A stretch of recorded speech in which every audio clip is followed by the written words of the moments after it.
Correct. Which were effective from 30th January. So that is something that they had planned to sort of increase the value addition for the manufacturing activities in India. But today's focus was specifically to talk about how GST has increased the tax base, how successful it was. They mentioned the report of Deloitte as well, saying that 94% companies feel that it was a largely a positive move, and the tax base increased twice. So I think these are the key indicators that the government has actually talked about, rather than saying that what they are going to do in today's budget. So as expected, not too many reforms, not too many changes, but still directionally they have given some sort of indication on growing economy, growing tax base and increasing tax revenues. So growing economy, growing tax base, the GST numbers the last month, Gautam Chikarmane, is about 1.72 lakh crores, and she said that we have averaged about 1.64 lakh crore month on month. So that is a significant number compared to when people said nobody is going to pay GST and you are not going to get any revenue at all.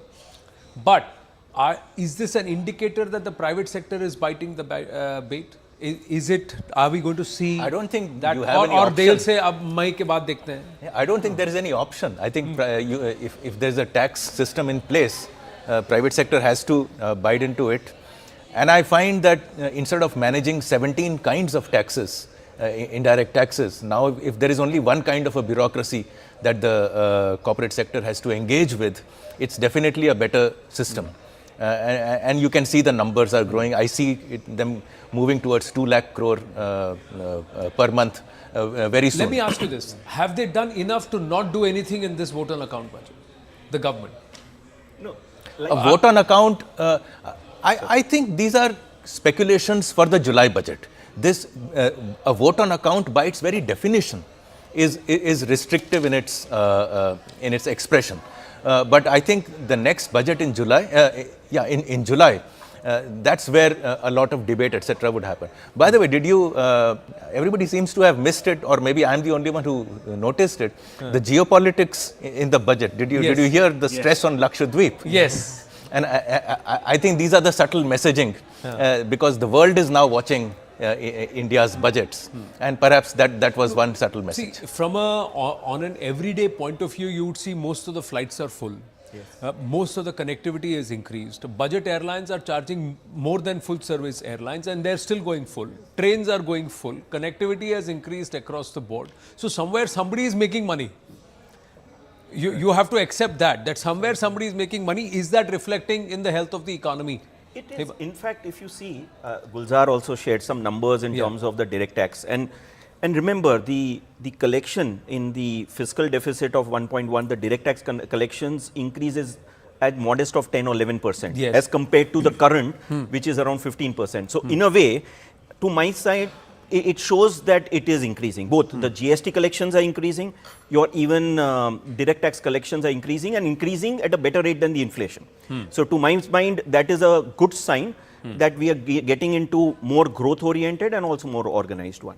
But to answer your earlier question, I felt, as you said, that there could have been something on the simplification part which could have been kind of also covered in this vote of account. Could they have done that, Nirupama ji? Could they have announced something around simplification? Or do you think that the government today believes we have done enough in the last 4.5–5 years to not do anything superlative, or to try and give any fodder for anybody to say, oh, they are doing this because they are not, they are worried about what will happen in Lok Sabha 2024? I think it is exactly that. See, because quite frankly, I think, I don't think they thought the need to do anything now. Clarifications, yes, but if you see, there were some interesting points. Lakshadweep aside, which I also did pick up on, very subtle. As I said, the constant comparison, including the commissioning of a white paper to compare what this 10 years has been to the previous 10 years, which I think is telling as well. But that comparison is important. The constant reiteration saying we inherited a mess and we've now got you out of the mess. That. But also in terms of what they're allocating as long-term interest-free loans for states. Correct. Whether it's for tourism, whether it's for innovation, whether it's for, I think in certain other sectors, I think that's also good, because they are saying that we're giving states a lot of leeway. Yeah, they're saying infrastructure building. Anything that is going to do build infrastructure, manufacturing or services, which is going to amplify, and there's going to have perhaps a ripple down effect across other states and other.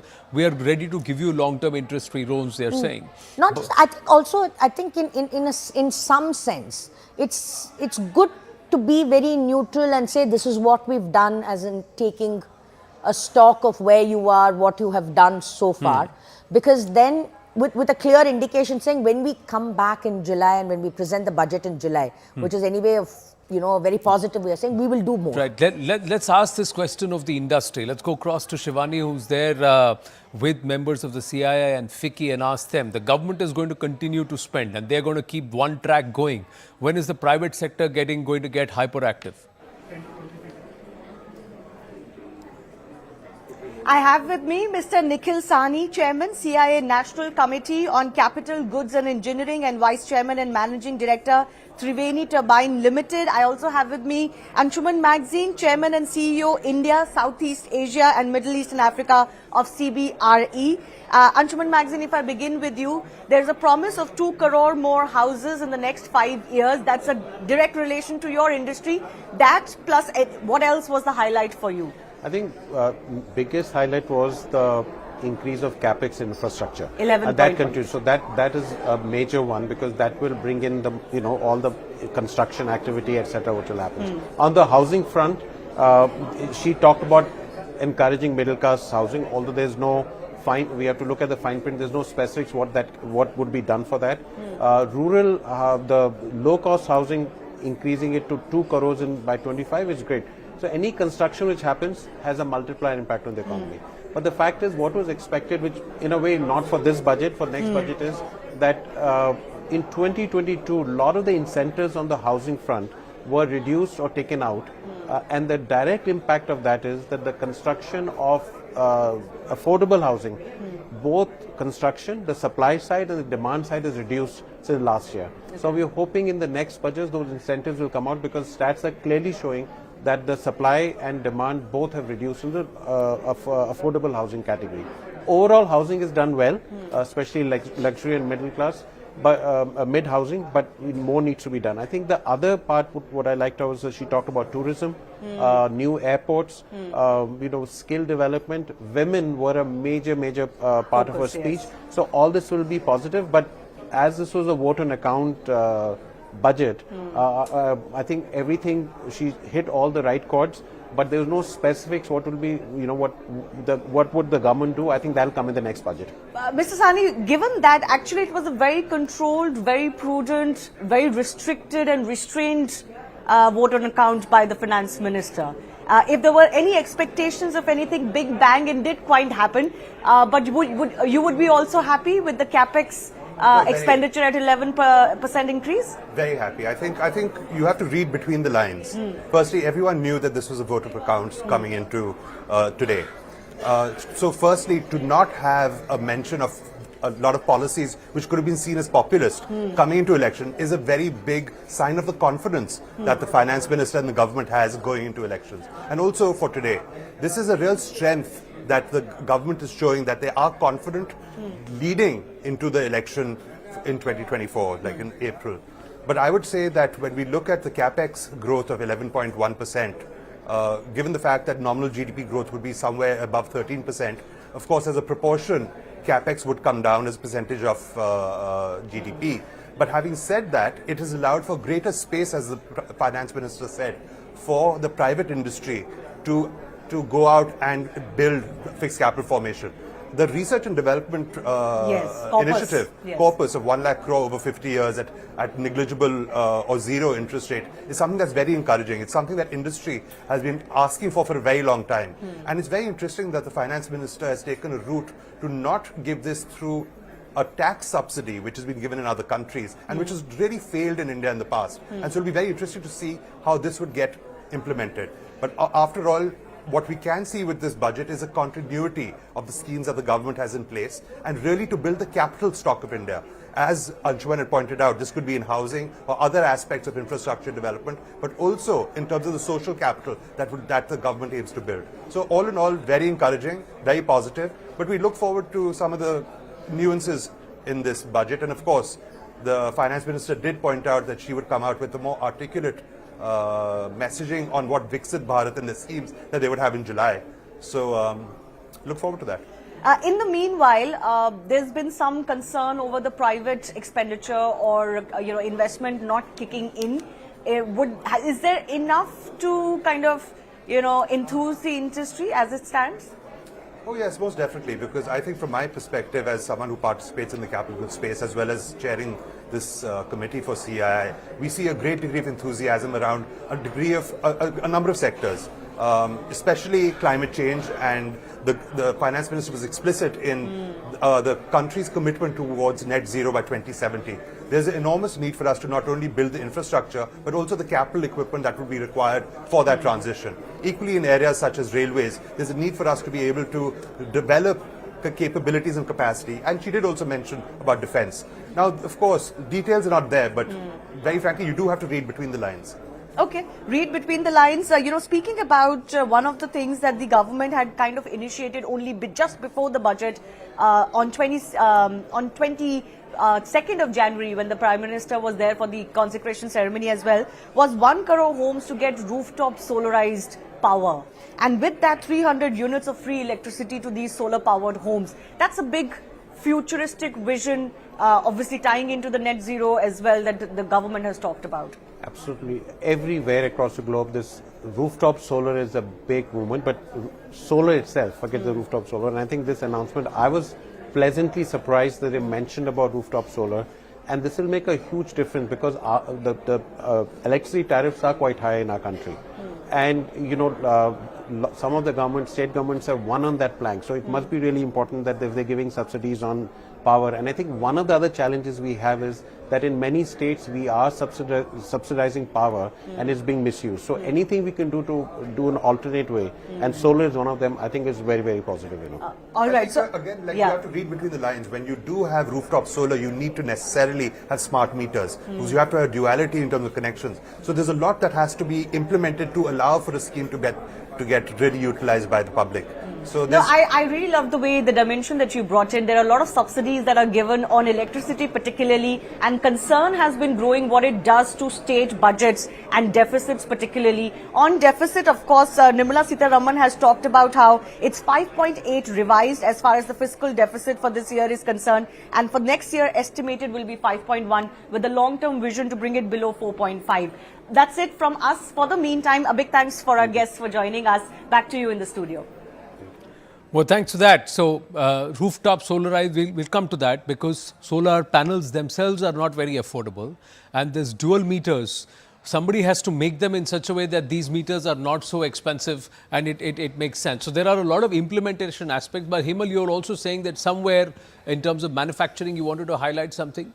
Yeah, so I think one of the, about this China Plus strategy and helping India make in India in order to promote manufacturing, there was this attractive tax rate of 15% that was introduced in 2019. Now that was due to expire on 31st March 24, i.e. that if you set up a new company and does manufacturing, you get this concessional rate of 15%. Correct. We did hear FM speak about incentivizing, make in India, and so I was hoping to see in the fine print that this would also get extended by year. But what the initial readings shows that it's extended only for startups and units in GIFT City. So to my mind, this is an important, area that would I'm have approaching it from a very layman's perspective, and please weigh in on it, Rahul, and you can take it forward. If you want rooftop solarization, then you need to ensure 1 crore homes. That means you need to ensure that the solar panels are affordable. So somebody has to be able to make it in India, in Bharat. It has to be made. The meters have to be dual meters because of the 300 units free plus the units that you extra generate, that you have to hand it back to the transformer. So who's making those meters? Who's doing the implementation here? interesting aspect that he says is that affordable homes have come down, but the medium and luxury homes have gone up. So how do I read something like this? So there are people who are making more money, they are getting richer, but there are those who need to be perhaps incentivized to be able to buy homes. Yes, somebody who's buying a home, I would like some more leeway as far as the interest on the home loan is concerned, depending upon the tenure and the duration. So some of those things, are we expecting all of this going forward? Yes, Nirupama, Gulzar, everybody. Yeah, Gulzar. So I'll talk about the rooftop solar to be very specific. See, last year government has introduced production linked incentive scheme, right, to incentivize manufacturing of these solar panels in India.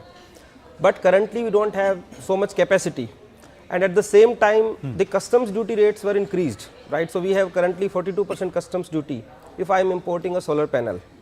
Now I understand that that has been done to discourage import of solar panels, but currently India does not have the capacity. And therefore, if we are actually willing to make these rooftop solar panels affordable, we need to come out with a phased manufacturing program, which actually used to be there few years ago. And until the present demand stabilizes, you should continue to provide some concessions in customs duty.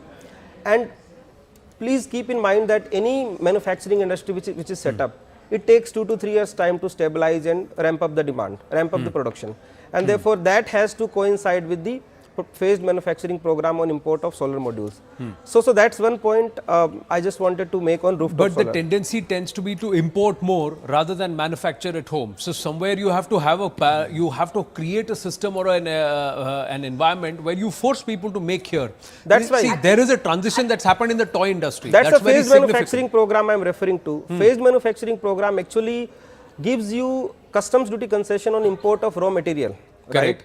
So initially it starts with final product, and then it goes to raw material, and then finally it goes to level 2, level 3.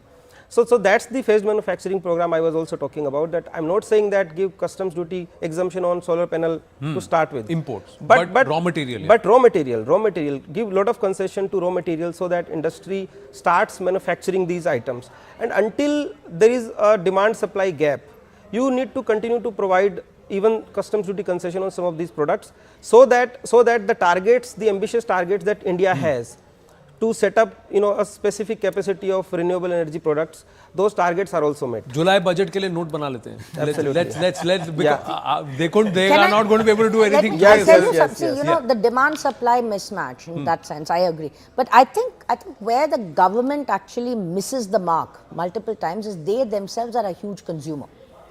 So why would you not set an example by converting all your ministry buildings, state and center, all your DDA equivalent or your housing complexes that the government builds, why would you not start there?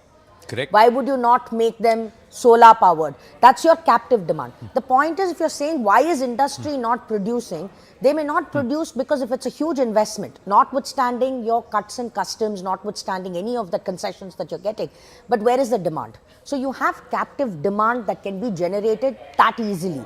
I think if you do that, if you make it mandatory, I think the supply will come, because then the demand is there, people will find a way to supply for that demand. Right. And I think the government should be thinking about that. Right. Let's just quickly go back to Shivani. She's got Vinayak Chatterjee with her. Yes, Shivani. Thanks a lot for that, Anand. I want to go across to Mr. Vinayak Chatterjee, founder and managing trustee, the InfraVision Foundation, joining us. Vinayak Chatterjee, very restrained from the finance minister today. If there was any expectation of something to enthuse the masses or the public at large in an election year, it doesn't look like the government gave in to that. In fact, the government made a very fantastic announcement of a white paper on its economic policies that the government will present. That plus the continuation in this budget suggests a high amount of confidence. How did you read it? Look, we must first remember that this is just an interim carry-on budget for the allowing the normal work of the Indian nation to carry on for the next 3-4 months. I will restrict my comments to infrastructure. That is what I'm supposed to normally monitor and speak on. And there has been, in the infrastructure circles, there has been a somewhat level of disappointment on the fact that the outlay has increased by only 11.1%, vis-a-vis the last 2 years, which Okay. increased by 30% and 35% respectively. So if you are talking about an ongoing budget that keeps the same momentum, obviously it has not kept the same momentum of 30-35.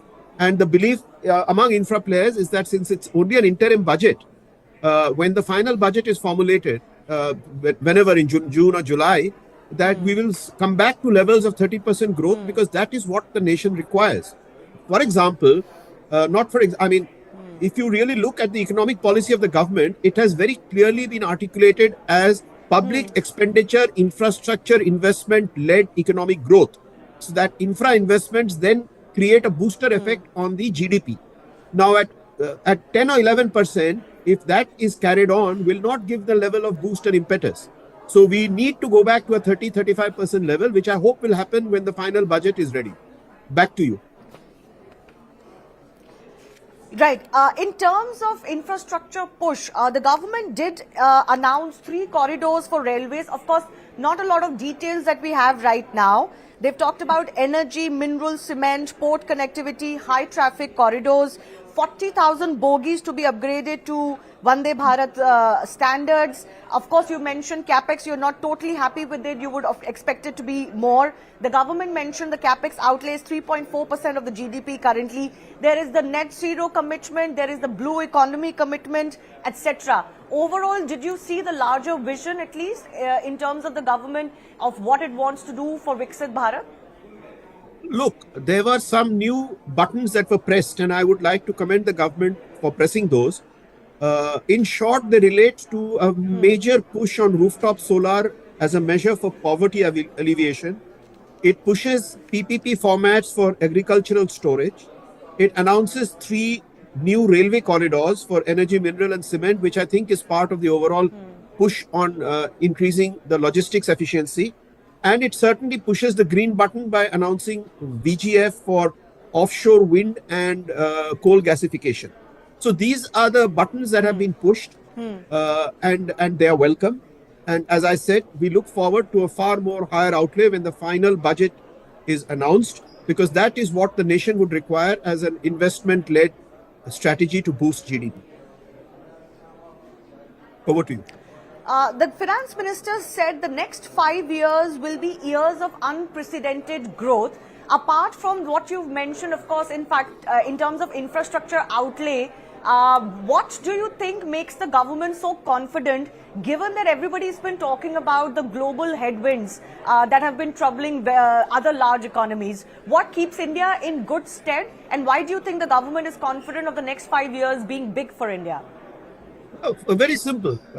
The fact that India is one of the fastest growing economies in the world, and that is largely due to our domestic markets powering demand, and the large infrastructure outlays of the past, the high levels of infrastructure investments that have a very strong multiplier effect on the economy. The combination of these two actually gives a sense of confidence to the government, and therefore this confidence is also reflected in the shall we say, in the conservatism exhibited by keeping fiscal deficit within very, very acceptable levels. So these are the reasons that give confidence to the government. All right. So much to look forward to as far as the full budget is concerned, and of course expectations will be higher. I do want to ask you very quickly as a parting question, there weren't any announcement in terms of, you know, income tax rationalization. There has been some comments about demand not picking up, particularly rural demand. Do you think the government maintained quite a lot of fiscal restraint and also political restraint in what it did today? I think so. I think to be honest with you, this is not a time for addressing some of the macro issues in the country with the general election staring at us.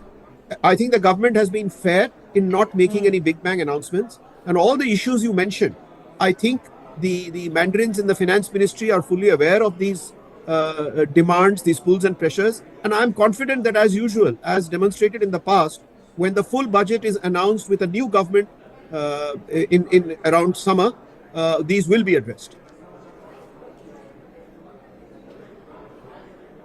All right, Vinayak Chatterjee from InfraVision, thanks a lot for joining us and giving us your first comments on the budget speech. Back to you in the studio. Well, thanks for that. And let's quickly now get you a quick report card. We've got Prashant Pitti of Ease My Trip, Jayant Mehta also joining us in just a bit. And we'll also have Ravi Saxena joining us. But first, a quick check of the report card. If we look at agriculture, direct assistance given to 11 crore farmers. That's what one of the first things that the government has claimed, that this is what we've been able to achieve as far as agriculture is concerned. In terms of employment, they are saying crop insurance has been given to 4 crore farmers. So that's another aspect with under agriculture that will be covered. Let's look at the next point as it comes in on the conveyor belt. It is about employment. Skill India has trained more than 1.1 crore youth. That's a sizable number, ladies and gentlemen, but this has to go into 10. That's what we need to do if we need skilled employment, if given to meet market needs. And that's something which many people are saying. Skill training education is very, very important. Announcement that's been made is upgradation of 40,000 bogies to Vande Bharat. Vande Bharat becoming a very, very popular mode of transportation or commuting, especially the short distances, 4 to 6 hours, and more than 40,000 bogies will get that upgrade. Let's hope we behave as responsible citizens and we don't keep looting and plundering those bogies also or the compartments. Announcement. Port connectivity projects in islands. So Lakshadweep gets mentioned, Andaman Nicobar Islands get mentioned. So clearly there will be a geopolitics aspect and also the connectivity aspect and knowing a little more about our own country. Announcement scheme for housing for middle class, that is going to happen very soon. So that's the carrot that's been dropped. आने वाला है, हमको वापस लाओ, फिर हम ये करेंगे. So that is something which is again a certain level of politics. It's not about what I want for Lok Sabha 2024. It's about what we will give you if you bring us into power. 2 crore homes in 5 years under rural house plan. That's the next point that's been made. 2 crore ghar, and that the project as far as the Pradhan Mantri Awas Yojana is very, very aggressive. The PM and the PMO itself very closely monitoring the progress is there. Ayushman Bharat for Asha and Anganwadi workers. This is a big announcement and it will have a huge impact, especially with the Mahila voters. And these Asha and Anganwadi workers are the ones who are pushing rural education, rural health. They are the ones who ensured that the COVID vaccination happened. So big shout out to them.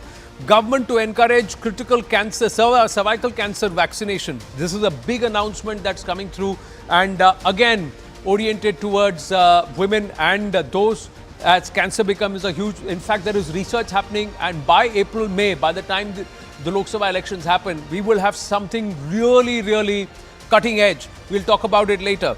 Interest-free loans for tourist centers. So that's another announcement that's been made. We'll get Prashant Pitti's reaction, whether it's going to ease everybody's trip or not in just a bit. But also building more connectivity, more airports. So this is another aspect in terms of services. New plans to strengthen deep tech in defense. This is another announcement that's been made as far as defense sector is concerned. Plenty of announcements across the sectors that have been made. This is the other one where payment security mechanism for EV buses. So this is again which is being pushed actively across municipalities, across cities, where build, operate, transfer kind of a model is being worked, where the ownership of the vehicle continues to remain with the manufacturer itself, and it reduces the capex from a particular state or a particular municipality for that. Funding for offshore wind energy. This is another big tech renewable source of energy, that is wind energy. Are we tapping enough? Are we doing enough? There is going to be funding for offshore wind energy that will be made available because this is again a capital intensive project or an enterprise, ladies and gentlemen, and this is offshore wind energy. So that will funding will be provided. Another announcement. Prashant Pitti is with us. Jayant Mehta, MD Amul is also with us. Ravi Saxena, retail and consumer durable expert, also with us. Let's go straight across to them. Namaste, Jai Hind, Jai Bharat to everybody. Let me first start with Jayant Mehta ji. Jayant ji, you weren't expecting much, but is the economy, is the government on track? And are you looking forward to the carrots that have been offered post the elections? Let's look at it in a very positive manner because Honorable Finance Minister did mention that India is the largest producer of milk in the world. And more importantly, this is the time to prepare for India to become a dairy to the world. And if India today produces almost 24% of the total milk in the world, in another decade, we will be about 1/3 of the total milk in the world. So this will not necessarily come from more number of cows, more number of cattle, but improvement in productivity. So the announcement of a blueprint being made for a comprehensive dairy development program in the country indeed is a very, very welcome step for all the milk producers in the country, and more than 10 crore families in India depend on dairy for their livelihood. And milk is also the largest agricultural crop of India. So a combination of all these three sounds very, very good for the support which will be given by the government in improving the productivity of the large number of cattle that our farmers have. And so we indeed welcome this new announcement by the Honorable Finance Minister and the Government of India. Jayanji, this is the cooperative movement. Amul is actually taking the cooperative movement into areas where there were none. You're doing something in Jammu and Kashmir, in Pulwama, I'm aware. You're doing something in the northeast. But is there cooperation amongst the cooperatives also? Because it's collectively a Bharat story. Yes, absolutely. This is right. Because the replication of Amul model, Amul started way back in 1946. But the replication of this model in different states of the country under the Operation Flood program has made India the largest producer of milk in the world. More importantly, if you connect the new and the announcement made by the Honorable Prime Minister in the last year's Independence Day speech, which was reiterated by Honorable Finance Minister today, that if we talk about the forecasts that the government is currently looking at, be it the Garib, be it women, be it youth, or the Annadata or the farmer, cooperatives are the one unifying link for all these four. And the strong dairy cooperative movement, a strong cooperative movement in the country, the announcement of a formation of a new Ministry of Cooperation, which is 2 years back, which has resulted into multiple steps for strengthening the cooperative movement, and the support to be given to all the small and marginal farmers and the producers in the country will actually make this dream of Viksit Bharat very, very successful. True, because nearly 70 products, not just milk, milk-affiliated, milk-derived, dairy-derived products which are there, more than 70. If Bharat can become one of the top manufacturers across at least even 30 or 40 of these products, we'd have a huge story that we can take to the world. Ravi Saxena, retail and consumer durable expert, are you looking forward to that happening? And does this vote on account give you confidence to look forward to what could come in July? Yeah, absolutely. I look at the budget very positively. First, it's a non-political budget. The government has stayed away from making any politically sensitive SOPs announcements, which kind of displays the confidence of the government in itself and its probable re-election. And they have presented a very positive picture about that. The second thing is almost every single item was towards Viksit Bharat, towards the developmental belief that the government has had.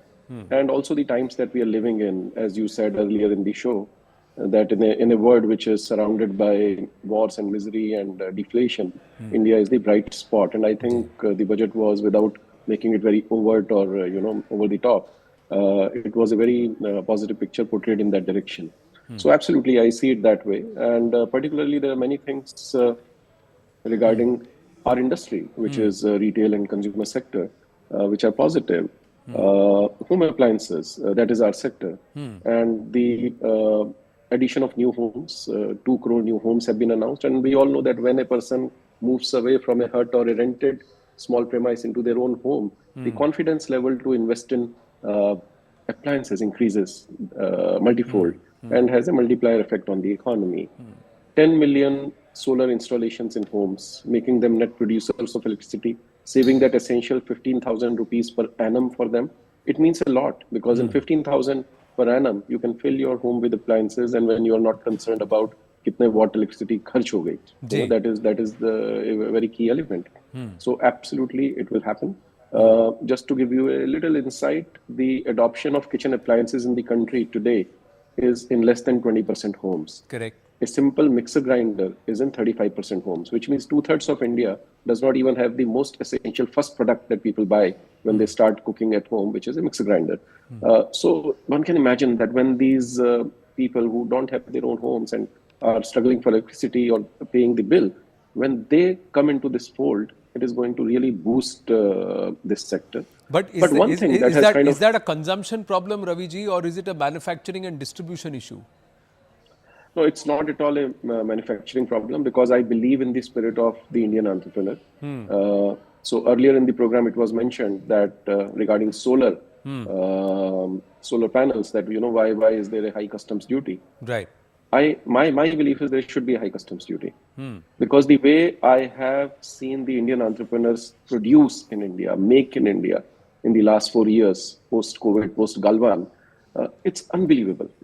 We used to import, because we are a high-end brand. We used to import a lot of our products from Europe, Korea, even China.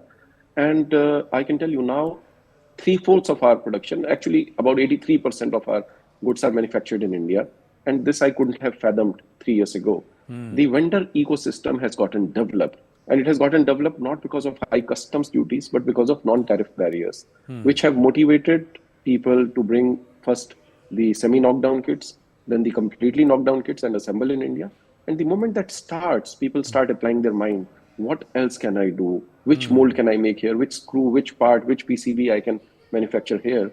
And before you know it, 70-80% of the product is being made in India. Made in India. So the vendor ecosystem is absolutely booming. The manufacturing sector is beginning to boom. We can see the green shoots. I think this will just multiply.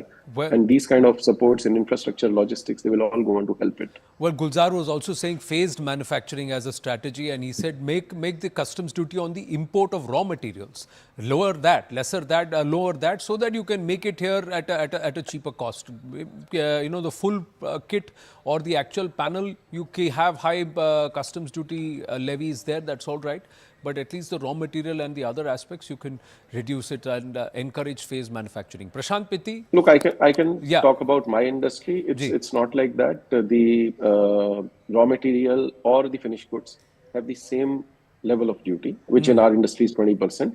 And it works. It works because, when you are importing only 20-30%, basically the chips and some high-end parts in India, I think you can afford that duty. And even the Chinese suppliers are very smart. They know how to capture the market. They give you better rates also. Right. Prashant Pedi, thank you for your patience. Before I come across to you, just quickly, I want to ask Jayanji. Jayanji, by when will Bharat be ready to export milk and dairy products? No. India is exporting, and Amul is also exporting to more than 50 countries. The key thing in international business is the lower prices in the international market, thanks to subsidies offered by several countries. Now, in our case, we have to see that our farmers get a good and a remunerative price of milk, and we don't import, which is what is subsidized or dumped into our country. So this is a fair balance we need to take. When I said India is the largest producer of milk in the world, it also means India is also the largest consumer of milk in the world. Yes. So the Atmanirbhar story in milk is one of the shining examples, and you could see the resilience of this entire supply chain even during the worst period of COVID and subsequently the wars and other things which happened. But there was not a shortage of any quantity of milk in the country anywhere. So this is where our story is. And encourage local production, encourage local consumption, create a market for the branded products in different parts of the world. And this is how the story grows. Because the Doodh story is a big story for us. It's also become a pain point for certain nations who want the dairy market and access to the dairy market. And Bharat has said, no, this is our own and we are going to develop it ourselves and we're not going to open it up. So even in the free trade agreement, it is 98%. That 2% left with certain nations is this entire dairy market. But Prashant Pitti, ease my trip. Not to Maldives, but to other destinations, including Lakshadweep. How do you look at the vote on account and perhaps the impending budget in July? No, Anand, firstly, I echo the same thoughts as Mr. Jayan and Mr. Ravi has shared. We wholeheartedly welcome this interim budget. Government has not done anything super fancy because knowing that there is election coming. However, among the top 20 things if government has said in this interim budget, I think about 3 or 4 of them were related to tourism industry. And the emphasis on tourism clearly tells me that government for the first 5-6 years was more focused on Make in India. Now the government is more focused on travel in India as a category. With the connectivity of the ports to the Lakshadweep and Andamans, with, talking about spiritual tourism, I believe that for example, if you only take about 10 years ago, there were only about 20 to 25,000 tourists who were going to Banaras on daily basis. Now that number has jumped to 5 lakh on daily basis. Now, even if, a person spends 1,000 rupees in that city, just bare minimum 1,000 rupees per day, we are talking about humongous amount of money coming to Banaras for infrastructure development as a growth factor for that particular city. Similarly, if we start having such impetus for various locations, tourist locations, which are sort of a hidden gem but not created so much, we really believe that Ayodhya will easily surpass Banaras in next couple of years. Ayodhya should see about 10 lakh tourists on daily basis. अभी तो 7 दिन में 13 लाख हो गए हैं. But that number is basically going to plateau or decline after some time. So the steady state number which we are anticipating is about 10 lakh tourists on daily basis. What the number should look like. So clearly, and Ayodhya could actually become the next Vatican city for the world, not just for the India but for the world. And the other point which they talked about.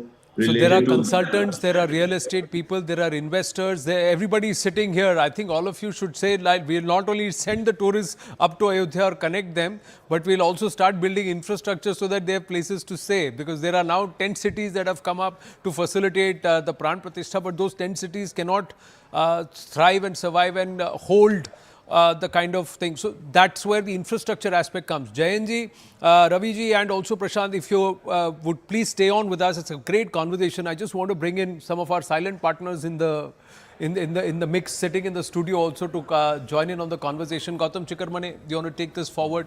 Encouraging words coming in from certain entrepreneurs. Yes. No, you have made a lot of notes, so let me ask you. I was just reading the budget. It's now available. So I was just reading the budget and I'm very happy to see some changes. One is that corporation tax as a percentage of the budget has increased from 15% to 17%. Okay. That talks about tax compliances. Yes. Income tax has increased from 15% to 19% of the budget. That's a very, very big deal. And together, and GST is increased marginally by 1 percentage point. This is a very, very big deal. But this is nothing compared to what's happened on the borrowing side. From 34% of the budget, the borrowings are now down to 28%. I think that is going to impact inflation. All the inflationary expectations will come down. And yet the government is able to do what it wants to do with this kind of public finances. And if this trend continues in July and next year, I think we are in a very good situation. Anything you would like to exchange with what Ravi and Prashant would had to say? Hemal, Gulzar? Yeah. No, I think as he mentioned in terms of the increase, and always remember, the direct tax increase is always a good sign as compared to indirect tax. So I'm quite happy with indirect tax increasing because then it impacts everybody in an equal manner, a poor man as well as a rich man. But the direct tax moving by 19%, I think is a good sign for an economy and our buoyancy, tax buoyancy. So there is more tax compliance that's happening. Raviji was talking about the solar panels and the customs duty. He says, I think there should be strong customs duty. Gulzar, you want to weigh in on that? No, so I think ethos are same because everybody wants to manufacture in India. And we need to build such an ecosystem so that that the reliance on import is reduced to a great extent. But as I said, I stand by what I said, that there has to be a method to this entire process, and you need to actually weigh in the demand supply gap. Right. Otherwise, it's going to impact the ambitious plans that government might have about growth, manufacturing, etc. So I think that needs to be kept in mind. Overall, yes, manufacturing is something that generates a lot of employment for the people. It actually, creates infrastructure. It, again, employment, revenue. So it's like a ripple effect on the economy, and therefore we are all aligned. My point was limited to having a phased approach by looking into demand and supply having gap. a plan to it. Add to his one point, sorry, and then is just a point that you made also earlier on the offshore wind farm. I think that is a good step because from a energy perspective, from a renewable, let's say, we started with wind, we are good in solar, and therefore all the good sites, are already taken, the prices are. India with a wonderful coastline, frankly, we have not really tapped the offshore wind farm. And I think with the government planning to support that, if you go back in days, even the solar was priced at, 17 rupees against 5, and there was a generation-based incentive of 12 rupees given. I think somewhere on the offshore wind farm, the support that the government will give with the wonderful coastline we have, will go a long way in the renewable energy targets that we have set for ourselves. True. I think Prashant Pitti and Jayan Mehta have just dropped off. We'll try and see if they are there. Ravi is still with us. Coming to you, Ravi, in just a bit. Yes, Nirupama. No, actually, because I think Rahul was asking also earlier about the subsidy. So I looked at it. Interestingly, I think the figures to look at are the fuel subsidy. If you see 2022, the spend was actually about 6.8 thousand crores as far as fuel subsidy. The budget estimates for this year, 23-24, was 2,200 crore. Revised estimate went up from 2,200 to 12,240. So look at the jump in terms of what has happened in 1 year of what they estimated as fuel subsidy and what has happened. And for next year, the estimates are about 11,000 or 12,000 crore.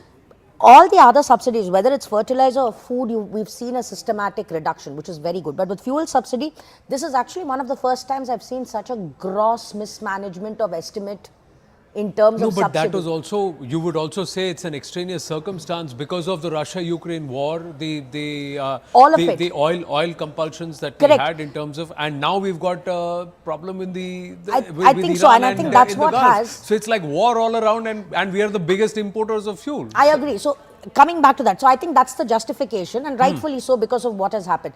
But what is interesting is, given even this kind of increase, you are still able to actually stick to your fiscal deficit target of about 5.8%.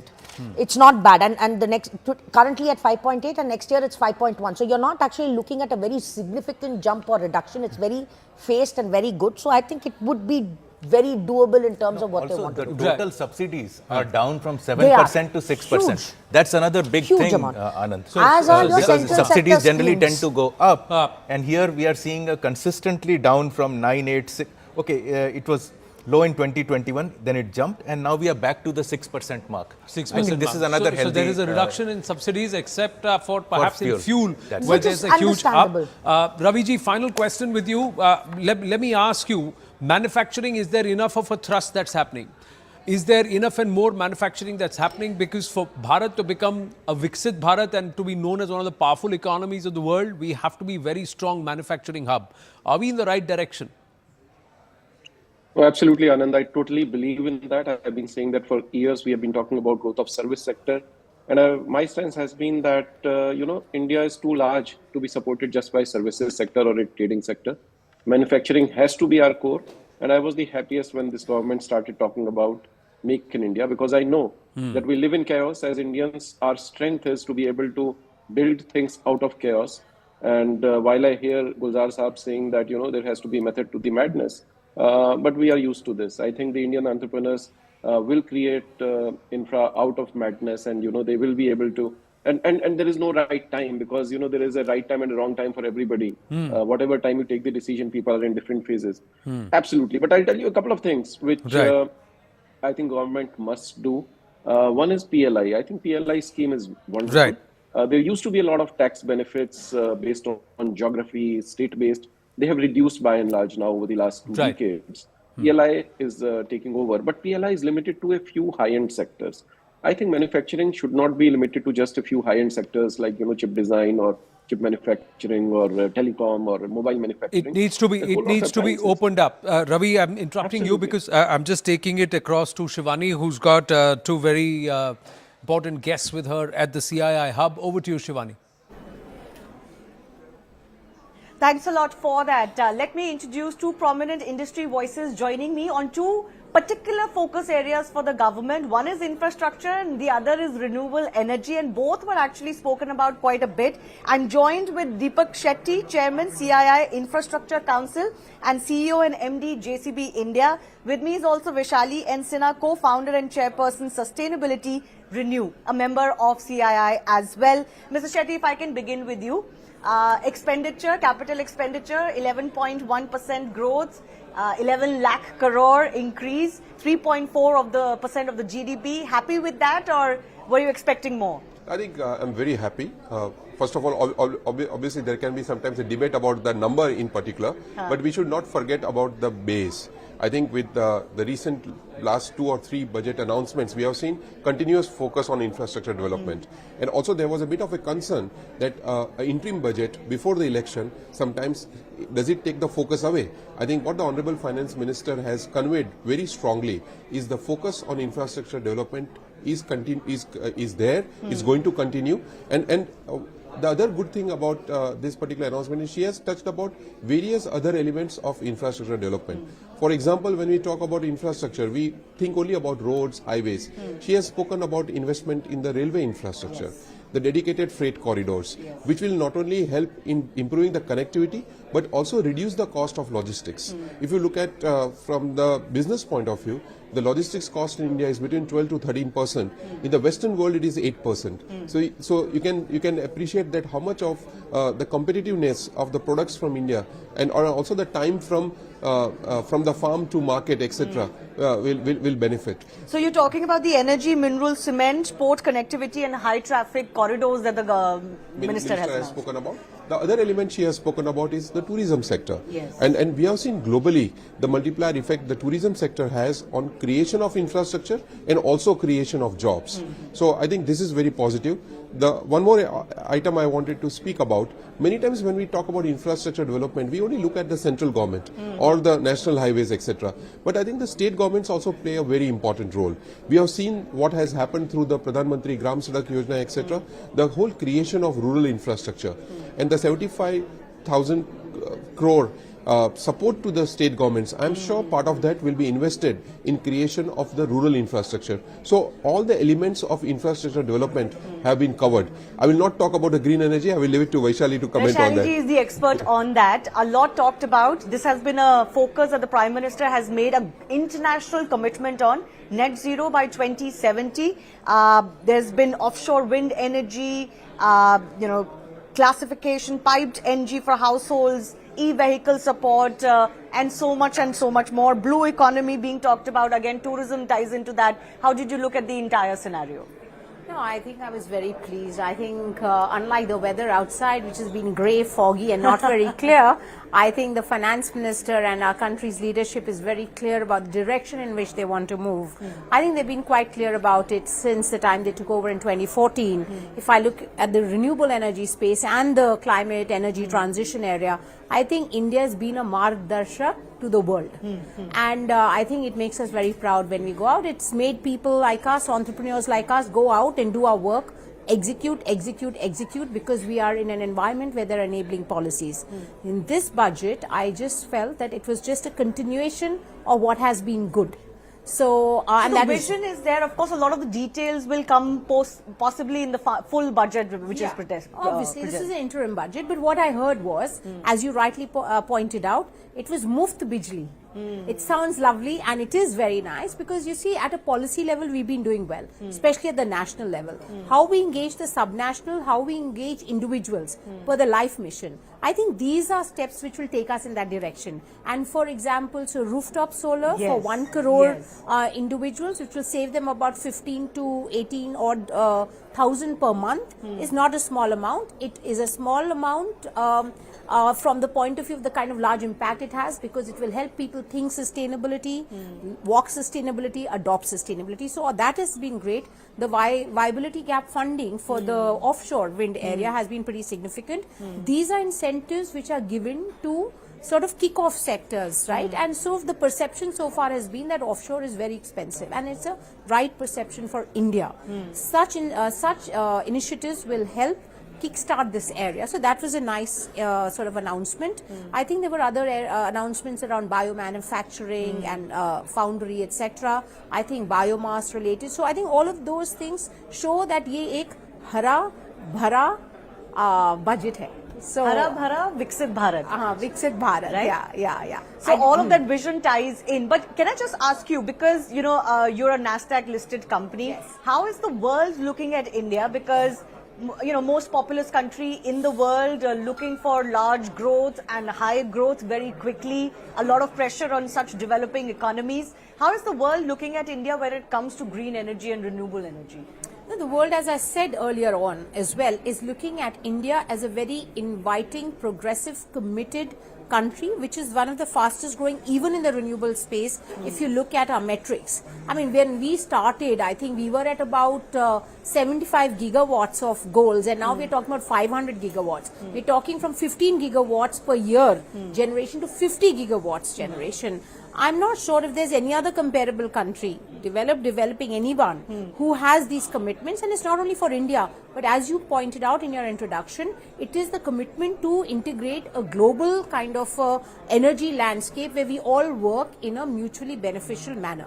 So your one world, one sun, all of that. One really world, feel- one future, one family. family, Everything ties yeah, in. and also one grid, one sun. So there are lots of these jargons which I love in the budget, and I think there have been quite a few of these. Speaking of jargons, this government has been very good at it.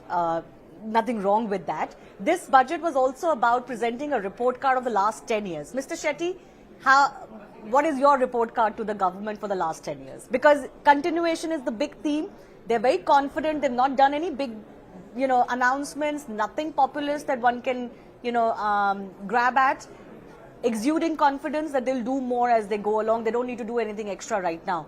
Your report card for the last 10 years. I think 10 years back, there was a thought, there were announcements, but one was a little hesitant to think that, will this be translated? I think last 10 years have shown us that things get translated on the ground, whether it is the roads, the airports, the connectivity, etc. that we have seen. And if you also take yourself a little away, also the health of the economy. JCB is a British company. We have invested 44 years back in India, and every year our investment is growing in India compared to any other part of the world, which is again tells you how positive the global investor is. But if you look at the key elements of the budget, whether it is the GDP growth, whether it is, and it is not the government talking about it, the latest IMF report continues to be the fastest growing economy, but also the health of that growth. It is not, the growth is not happening taking your eye away from fiscal deficit as 5.1% was spoken about, or the inflation which has been brought under control. And particularly if you look at what's happening in the geopolitical arena and considering our dependence on imported crude, etc., I think maintaining this discipline from the fiscal side, I think is very positive. So overall, if you ask me, from 10 years back to now, I think it has been a spectacular journey. But I can only say that there's still so much to do in the country that it's very heartening to see that the focus on infrastructure is going to continue for next few years. Yeah, that certainly has been a commitment made by the government. 2047, India has to be a developed economy. The finance minister said the next 5 years are going to be years of unprecedented growth. That's the promise that the government is making. On that note, back to you in the studio. Well, we got Sanjeev Srivastava and Naresh Trehan also should be joining us. Dr. Naresh Trehan and Kapil Mittal, international tax expert, with us at this point. So quickly, let me just bring in Kapil Mittal and Sanjeev Srivastava, and then our guests in studio will take their thoughts also. Your thoughts, Kapil Mittal, are we on the right track? Gautam Chikkarmani made some interesting observations. The government spending from direct tax has gone up by about 4%. Correct me if I'm wrong. 15 to 19%, Gautam? From 15 to 19%. 15 to 19%, 4% it's gone up. The GST collections averaging 1.64 lakh crores every month. So Nirmala Sitharaman ji is saying all is well. Kuch abhi nothing now. I'm not touching any of the taxations. So this was what was expected from the budget actually. So we were not expecting that there would be any tax or direct or indirect tax announcement going to be happen. Yeah, there was some, because we are Indians, we expect that there must be some kind of a freebies or something to get from the government. But government made it clear that this budget is interim and there would be no changes in the tax slab or others. Please hold your thoughts, Kapil. PM Modi is speaking. लेकिन ये budget inclusive और innovative budget है। इस budget में continuity का confidence है। ये budget विकसित भारत के 4 स्तंभ युवा, गरीब, महिला और किसान सभी को एम्पावर करेगा। निर्मला जी का ये बजट देश के भविष्य के निर्माण का बजट है। इस बजट में 2047 के विकसित भारत की नींव को मजबूत करने की गारंटी है। मैं निर्मला जी और उनकी टीम को बहुत बहुत बधाई देता हूं। साथियों, इस बजट में युवा भारत की युवा आकांक्षाओं का, भारत की यंग एस्पिरेशंस का प्रतिबिंब है। बजट में 2 महत्वपूर्ण निर्णय ले गए हैं। रिसर्च और इनोवेशन पर 1 लाख करोड़ रुपए का फंड बनाने की घोषणा की गई है। बजट में स्टार्टअप्स को मिलने वाली टैक्स छूट के विस्तार का भी ऐलान किया गया है। साथियों, इस बजट में फिस्कल डेफिसिट को नियंत्रण में रखते हुए कैपिटल एक्सपेंडिचर को 11,11,111 करोड़ रुपए की ऐतिहासिक ऊंचाई दी गई है। अर्थशास्त्रियों की भाषा में कहें तो एक प्रकार से स्वीट स्पॉट है। इससे भारत में 21वीं सदी के आधुनिक इंफ्रास्ट्रक्चर के निर्माण के साथ ही युवाओं के लिए अनगिनत रोजगार के नए अवसर तैयार होंगे। बजट में वंदे भारत स्टैंडर्ड की 40,000 आधुनिक बोगियां बनाकर उन्हें सामान्य यात्री ट्रेनों में लगाने का ऐलान किया गया है। इससे देश के अलग अलग रेल रूट पर करोड़ों यात्रियों में आरामदायक यात्रा का अनुभव बढ़ेगा। साथियों, हम एक बड़ा लक्ष्य तय करते हैं, उसे प्राप्त करते हैं और फिर उससे भी बड़ा लक्ष्य अपने लिए तय करते हैं। गरीबों के लिए हमने गांवों और शहरों में 4 करोड़ से अधिक घर बनाए। अब हमने 2 करोड़ और नए घर बनाने का लक्ष्य रखा है। हमने 2 करोड़ महिलाओं को लखपति दीदी बनाने का लक्ष्य रखा था। अब इस लक्ष्य को बढ़ाकर 3 करोड़ लखपति दीदी बनाने का कर दिया गया है। आयुष्मान भारत योजना ने गरीबों की बहुत मदद की है। अब आंगनवाड़ी और आशा वर्कर, उन सबको इस योजना का लाभ मिलेगा। साथियों, इस बजट में गरीब और मध्यम वर्ग को एम्पावर करने, उनके लिए आय के नए अवसर बनाने पर भी बहुत जोर दिया गया है। रूफटॉप सोलर अभियान में 1 करोड़ परिवारों को सोलर रूफटॉप के माध्यम से मुफ्त बिजली प्राप्त होगी। इतना ही नहीं, सरकार को अतिरिक्त बिजली बेचकर लोगों को 15 से 20 हजार प्रति वर्ष की आय भी होगी और ये हर परिवार को होगी। साथियों, आज जिस इनकम टैक्स रेमिशन स्कीम की घोषणा की गई है, उससे मध्यम वर्ग के करीब 1 करोड़ लोगों को बड़ी राहत मिलेगी। पिछली सरकारों ने सामान्य मानवी के सिर पर दशकों से ये बहुत बड़ी तलवार लटका कर रखी थी। आज इस बजट में किसानों के लिए भी बहुत महत्वपूर्ण और बड़े निर्णय लिए गए हैं। नैनो डीएपी का उपयोग हो, पशुओं के लिए नई योजना हो, पीएम मत्स्य संपदा योजना का विस्तार हो और आत्मनिर्भर ऑयल सीड अभियान हो। इससे किसानों की आय बढ़ेगी और खर्च कम होगा।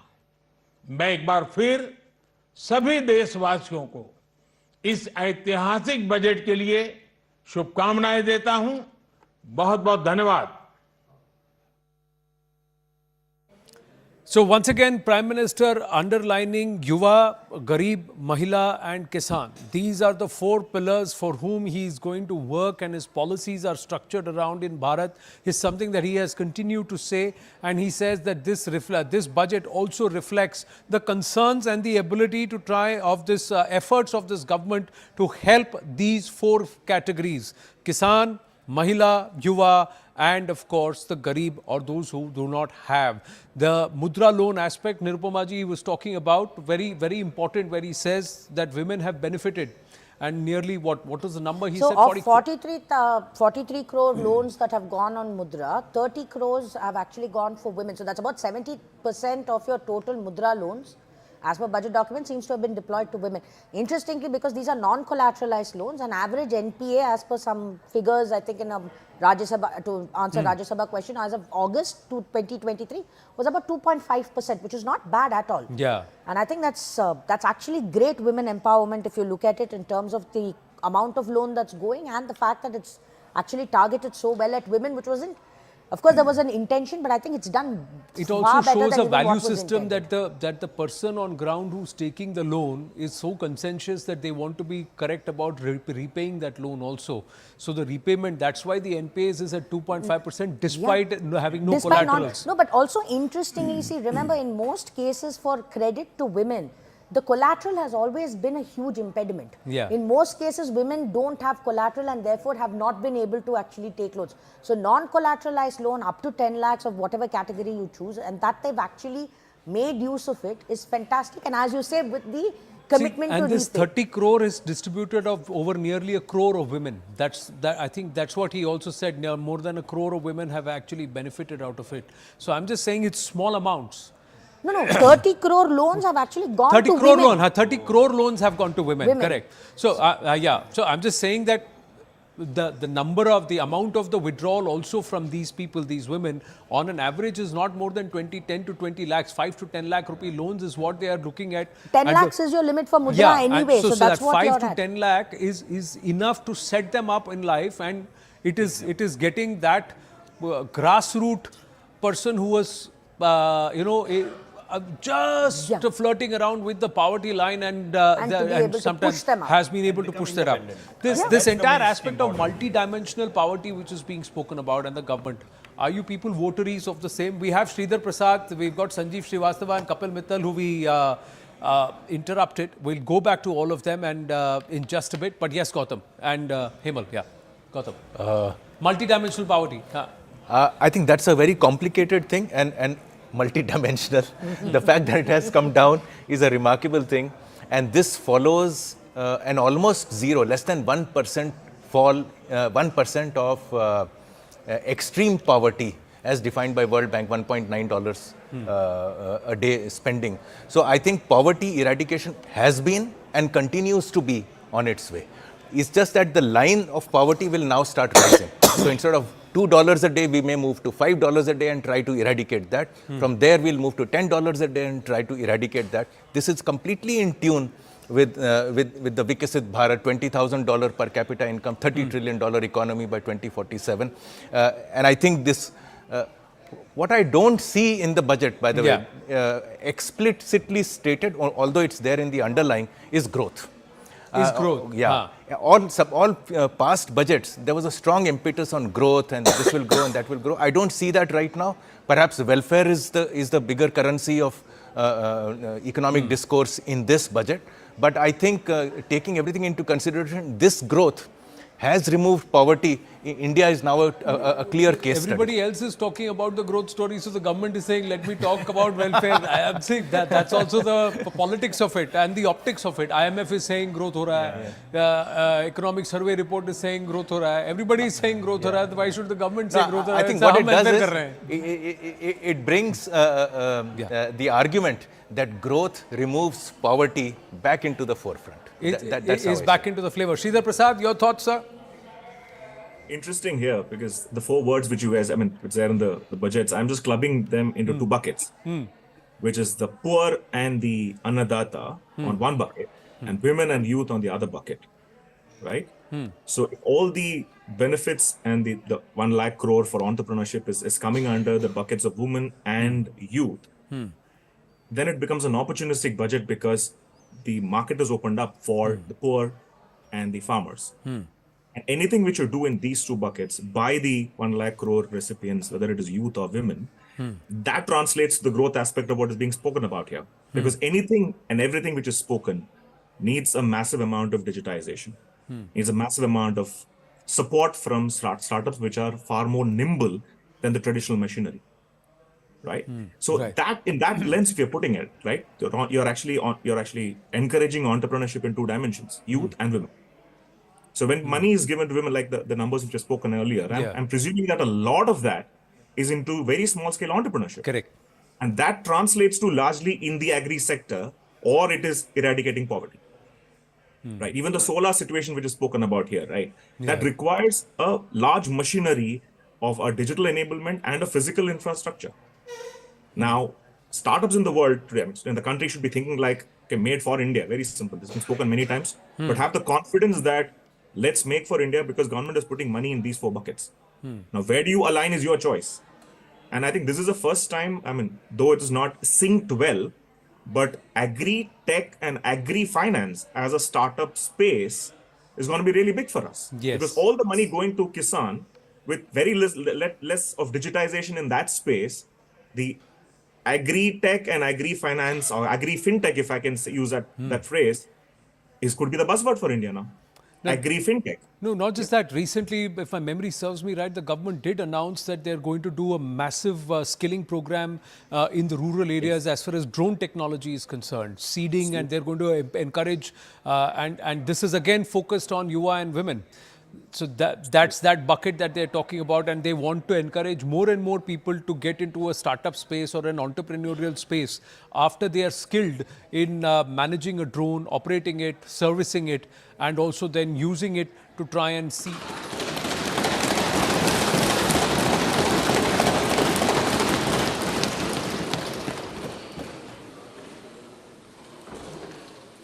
Honorable Speaker, I present the interim budget for 24-25.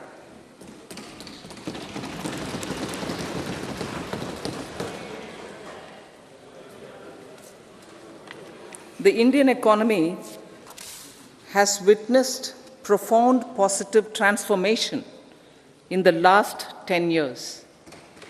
The people of India are looking ahead to the future with hope and optimism. With the blessings of the people, when our government, under the visionary and dynamic leadership of Honorable Prime Minister Shri Narendra Modi, assumed office in 2014,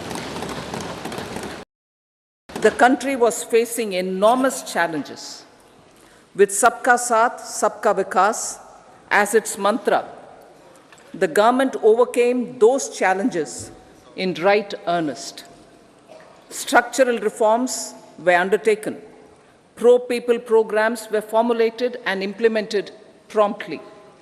Conditions were created for more opportunities for employment and entrepreneurship. The economy got a new vigor. The fruits of development started reaching the people at scale. The country got a new sense of purpose and hope. Naturally, the people blessed the government with a bigger mandate. In the second term, our government, under the leadership of Honorable Prime Minister, doubled down on its responsibilities to build a prosperous country with comprehensive development of all people and all regions. our government strengthened its mantra to Sabka Saath, Sabka Vikas and Sabka Vishwas. Our development philosophy covered all elements of inclusivity, namely social inclusivity through coverage of all strata of the society, and geographical inclusivity through development of all regions of the country. With the whole of nation approach of Sabka Prayas, the country overcame the challenges of once-in-a-century pandemic, took long strides towards Atmanirbhar Bharat, committed to Panch Pran, and laid solid foundations for the Amrit Kal. As a result, our young country has high aspirations, pride in its present, and hope and confidence for a bright future. We expect that our government, based on its stupendous work, will be blessed again by the people with a resounding mandate. Inclusive development and growth. Our humane and inclusive approach to development is a marked and deliberate departure from the earlier approach of provisioning up to village level. Development programs were thus provisioned. In the last 10 years, however, have targeted each and every household and individual through housing for all, Har Ghar Jal, electricity for all, cooking gas for all, bank accounts and financial services for all in record time. The worries about food have been eliminated through free ration for 80 crore people. Minimum support prices for the produce of Annadata are periodically increased appropriately. These and the provision of basic necessities have enhanced real income in the rural areas.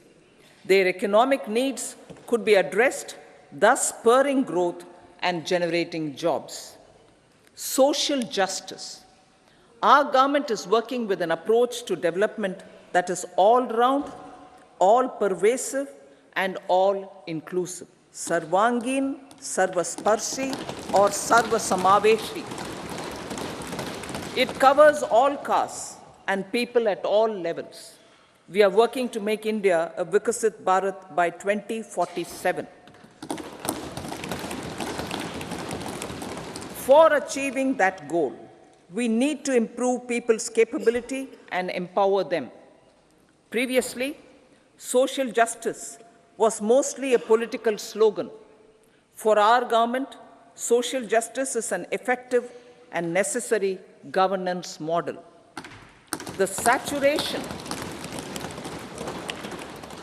saturation approach of covering all eligible people is the true and comprehensive achievement of social justice. This is secularism in action, reduces corruption, and prevents nepotism, prevents Bhai Bhatijawad. There is transparency and assurance that benefits are delivered to all eligible people. The resources are distributed fairly. All, regardless of their social standing, get access to opportunities. We are addressing systemic inequalities that had plagued our society. We focus on outcomes and not on outlays so that the social economic transformation is achieved. As our Prime Minister firmly believes, we need to focus on 4 major castes. They are Garib, Mahilaye, Yuva, and Annadata. Their needs, their aspirations, and their welfare are our highest priority. The country progresses when they progress. All 4 require and receive government support in their quest to better their lives. Their empowerment and well-being will drive the country forward. Garib Kalyan, Desh Ka Kalyan. We believe in empowering the poor. The earlier approach of tackling poverty through entitlements had resulted in very modest outcomes. When the poor became empowered partners in the development process, government's power to assist them also increases manifold. With the pursuit of Sabka Saath, in these 10 years, the government has assisted 25 crore people to get freedom from multi-dimensional poverty.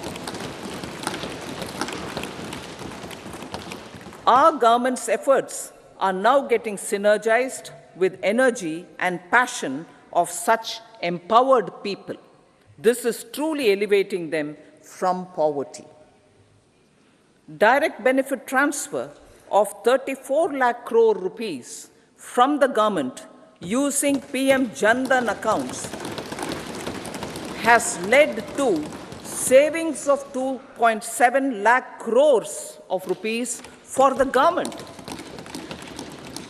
This savings has been realized through avoidance of leakages prevalent earlier. The savings have helped in providing more funds for Garib Kalyan. PM Swanidhi has provided credit assistance to 78 lakh street vendors. From that total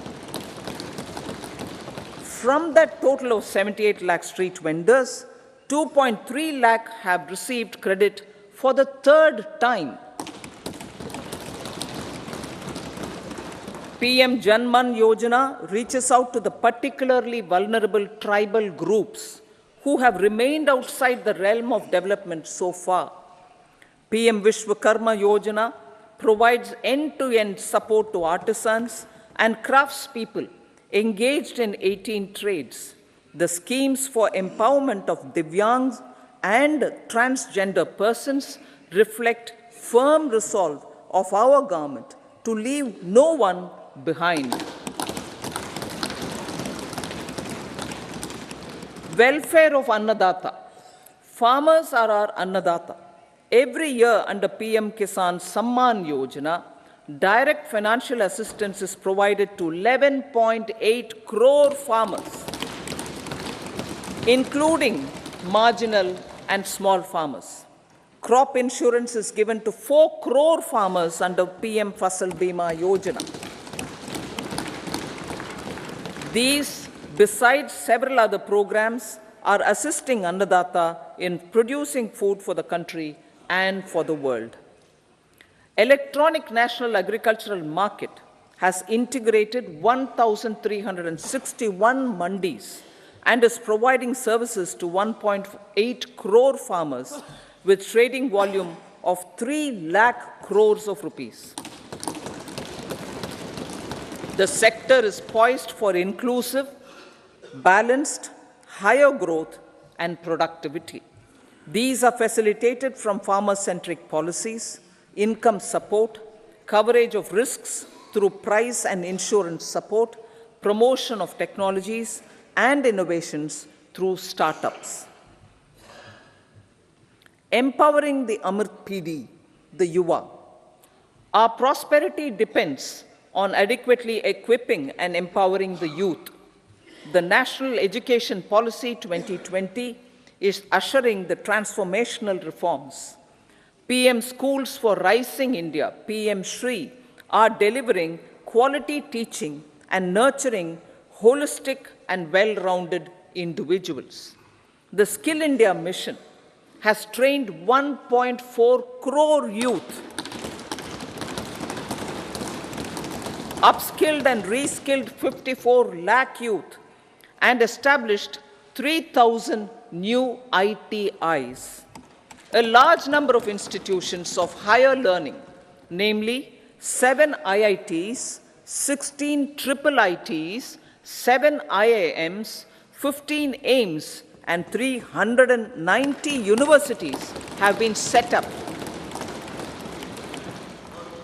PM Mudra Yojana has sanctioned 43 crore loans aggregating to 22.5 lakh crores of rupees for entrepreneurial aspirations of our youth. Besides that, Fund of Funds, Startup India, and Startup Credit Guarantee schemes are assisting our youth. They are also becoming Rozgar Data. The country is proud of our youth scaling new heights in sports. The highest ever medal tally in Asian Games and Asian Para Games in 2023 reflects a high confidence level.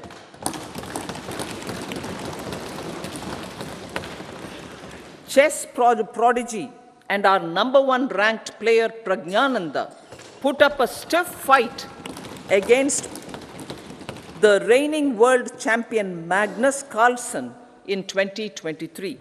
Today, India has over 80 chess grandmasters compared to little over 20 in 2010.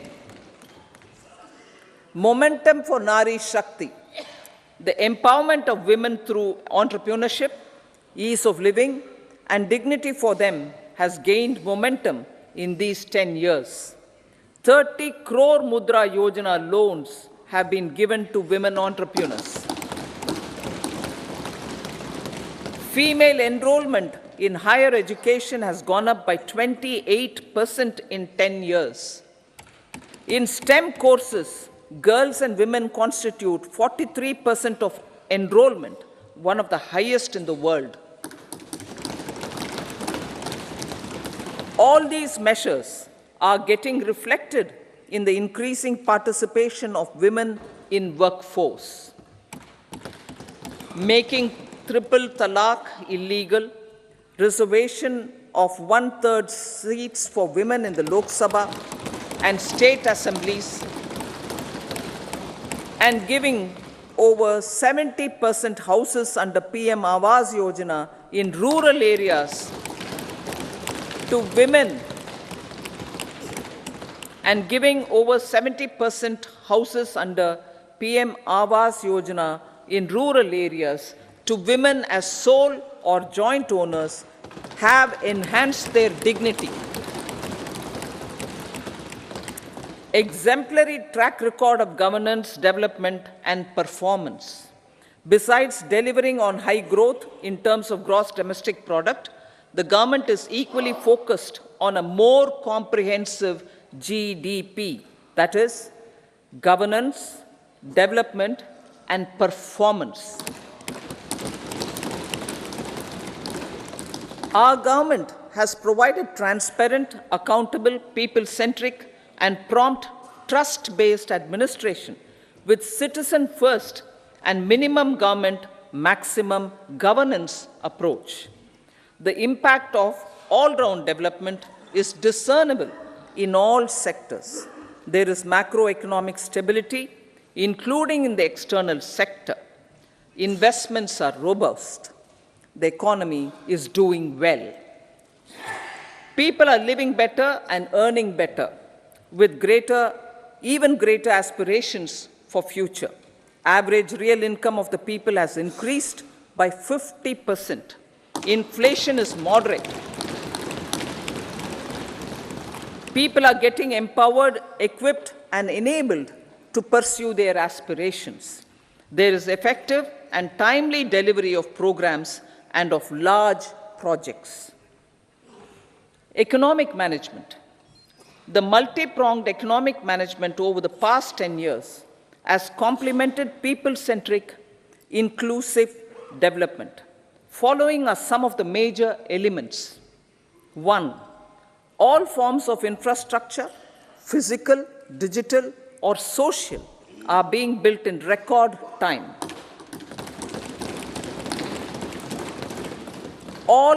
Number 2, all parts of the country are becoming active participants in economic growth. Number 3, digital public infrastructure, a new factor of production as if in the 21st century, is instrumental in formalization of the economy. Number 4, goods and services tax has enabled one nation, one market, one tax. Tax reforms have led to deepening and widening of tax base. Number 5, strengthening of the financial sector has helped in making savings, credit, and investments more efficient.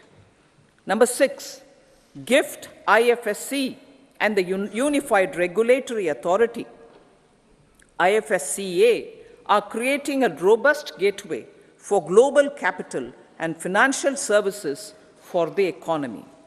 Number 7, proactive inflation management has helped keep inflation within the policy band. Now, the global context, Honorable Speaker, sir. Geopolitically, global affairs are becoming more complex and challenging with wars and conflicts.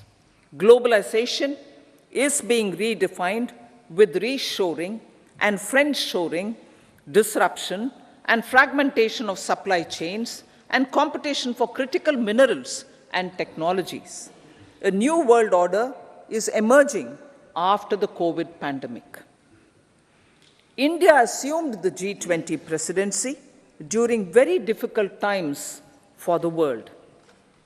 The global economy was going through high inflation, high interest rates, low growth, very high public debt, low trade growth, and climate changes.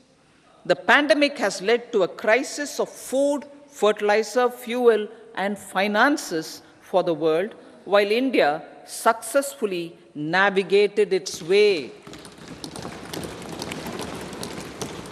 The country showed the way forward and built consensus on solutions for those global problems.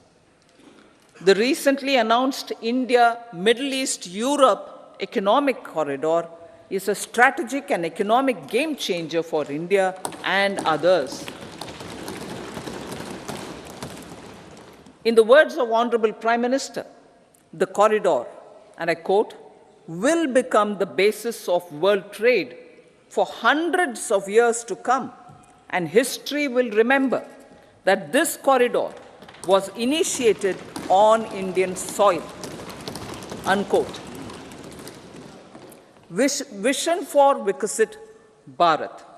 Our vision for Vikasit Bharat is that of prosperous Bharat in harmony with nature, with modern infrastructure, and providing opportunities for all citizens and all regions to reach their potential.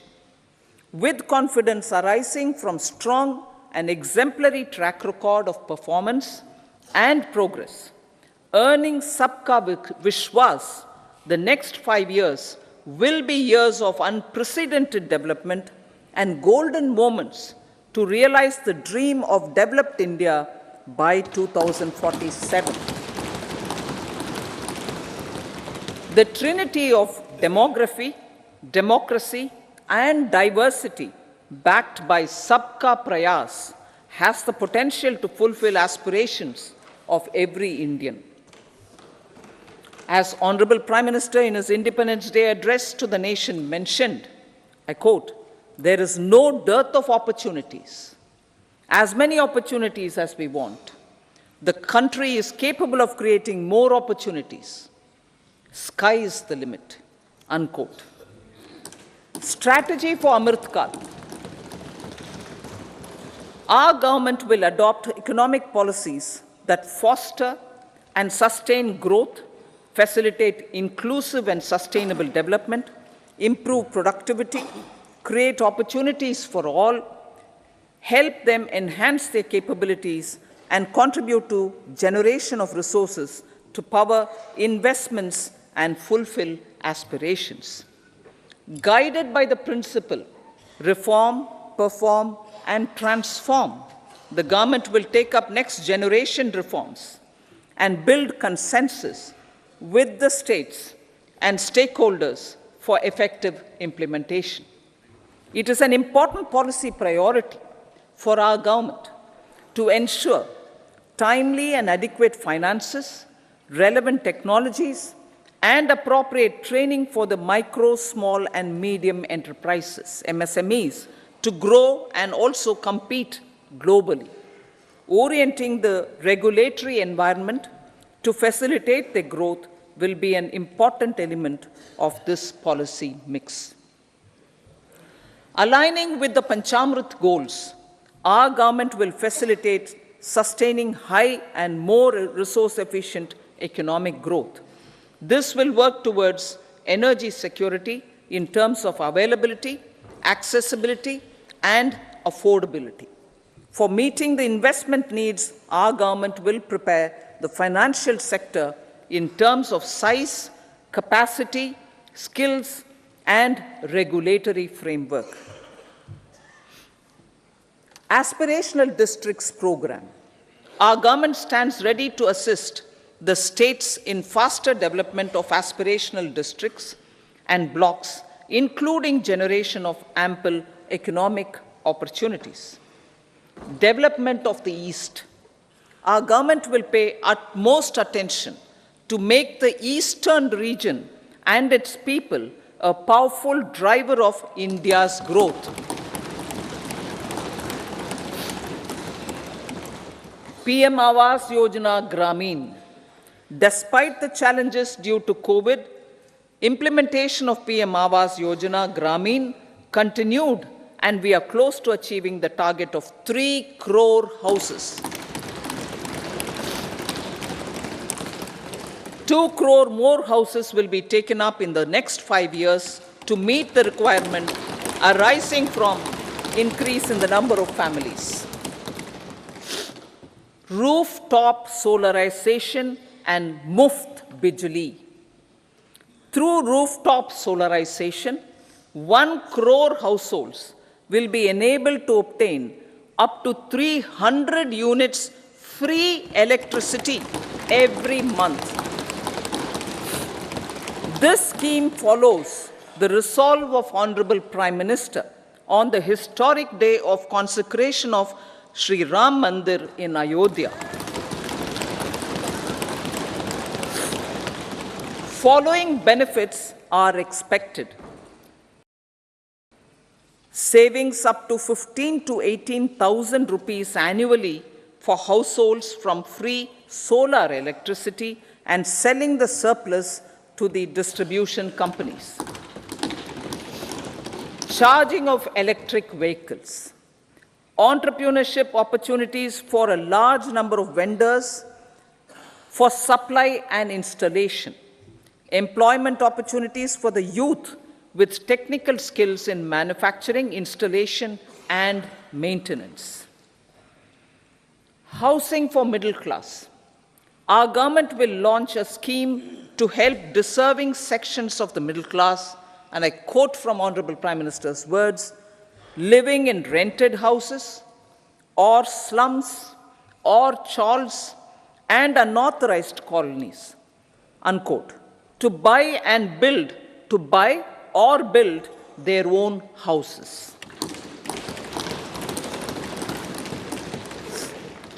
Medical colleges. Several youth are ambitious to get qualified as doctors. They aim to serve our people through improved healthcare services. Our government plans to set up more medical colleges by utilizing the existing hospital infrastructure under various departments. A committee for this purpose will be set up to examine the issues and make relevant recommendations. Cervical cancer vaccination. Our government will encourage vaccination for girls in the age group of 9 to 14 years for prevention of cervical cancer. Maternal and child health care. Various schemes for maternal and child care will be brought under one comprehensive program for synergy in implementation. Upgradation of Anganwadi centers under Saksham Anganwadi and Poshan 2.0 will be expedited for improved nutrition delivery, early childhood care, and development. The newly designed U-Win platform for managing immunization and intensified efforts of Mission Indradhanush will be rolled out expeditiously throughout the country. Ayushman Bharat. Healthcare cover under Ayushman Bharat scheme will be extended to all ASHA workers to all Anganwadi workers and helpers. Agriculture and food processing. The efforts of value addition in agriculture sector and boosting farmers' incomes will be stepped up. Pradhan Mantri Kisan Sampada Yojana has benefited 38 lakh farmers and generated 10 lakh employment. Pradhan Mantri Formalization of Micro Food Processing Enterprises Yojana has assisted 2.4 lakh SHGs and 60,000 individuals with credit linkages. Other schemes are complementing the efforts for reducing post-harvest losses and improving productivity and incomes. For ensuring faster growth of the sector, our government will further promote private and public investment in post-harvest activities, including aggregation, modern storage, efficient supply chains, primary and secondary processing and marketing and branding. Nano DAP. After the successful adoption of nano urea, application of nano DAP on various crops will be expanded in all agroclimatic zones. Atmanirbhar Oilseeds Abhiyan. Building on the initiative announced in 2022, a strategy will be formulated to achieve Atmanirbharta for oil seeds such as mustard, groundnut, sesame, soya bean, and sunflower. This will cover research for high-yielding varieties, widespread adoption of modern farming techniques, market linkages, procurement, value addition, and crop insurance. Dairy development. A comprehensive program for supporting dairy farmers will be formulated. Efforts are already on to control foot and mouth disease. India is the world's largest milk producer with